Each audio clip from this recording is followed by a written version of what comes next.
আসসালামু আলাইকুম। একটা গুরুত্বপূর্ণ কথা বলবো। আপনাদের যদি খারাপ লাগে তাহলে ক্ষমা করে দিবেন, কিন্তু সবাইকে সবটা শোনার অনুরোধ রইল। এই যে মেয়ে, যখন তোমার বিয়ে তোমার থেকে ফিক্স হয়, তখন কি তোমার মনে থাকে না কাকে কি দিতে যাচ্ছ? এই যে মেয়ে, যখন তোমার বিয়ে তোমার জামার ভিতরে হাত দেয়, তখন কি তোমার মনে থাকে না কার সম্পদ কার জন্য উন্মুক্ত করে দিলে?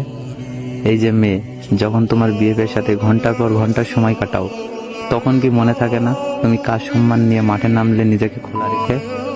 এই যে মেয়ে, বিএফের সাথে তার ভাইয়ের ফ্ল্যাটে গিয়ে এক করে শুয়ে থাকো, তখন কি মনে থাকে না কার সম্পদ কাকে বিলিয়ে দিচ্ছ? নিজের মতো করে যখন নিজেকে বিলিয়ে দিচ্ছ, তখন সেই অপবাদ সব ছেলেকে দিচ্ছ কেন? এই মেয়ে, একটা ছেলের জন্য কেন সব ছেলেকে দোষী করছো?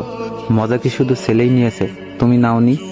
ছেলেটা যেমন একটু সুখের জন্য তোমাকে চেয়েছে, তেমনই ভাবে সেই সুখের ভাগিদার তুমিও হতে চেয়েছো, আর সেই সুখ পেতে নিজেকে শিয়াল কুকুরের খাবার বানালে। আরে, নিজের ভালো তো একটা পাগলেও বোঝে, আর তুমি? কেউ চাইলে আর তুমি শুয়ে পড়লে? কখনো কি ভেবে দেখেছো, যাকে সবকিছু দিলে যদি তার সাথে তোমার বিয়ে না হয়, যদি অন্যজনের সাথে তোমার বিয়ে হয়, তখন তাকে কি দিবে? কি আছে তোমার কাছে দেওয়ার মতো তোমার স্বামীকে? তখন কি তোমার লজ্জা করবে না নষ্ট একটা শরীর নিয়ে বধূ বেশে বসে থাকতে?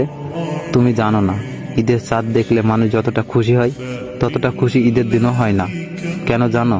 কারণ ঈদের দিন মানে ঈদ শেষ, আর চাঁদ দেখা মানে কাল ঈদ। এটা ভাবতেই তো খুশিতে বুকটা ভরে যায়। ঠিক তেমনই, যে তোমাকে বিয়ের আগে পেয়ে গেছে, তার আবার কি দরকার তোমাকে বিয়ে করার? কথাগুলো খারাপ লাগলে আমাকে ক্ষমা করে দিবেন। আর সবটা শোনার জন্য আপনাদের অনেক ধন্যবাদ। আমরা সব ছেলে মেয়েরা এই দুনিয়ার জীবনে খুব সাধারণভাবে থাকতে চাই। আল্লাহ তাআলা আমাদের সবাইকে বোঝার তৌফিক দান করুন।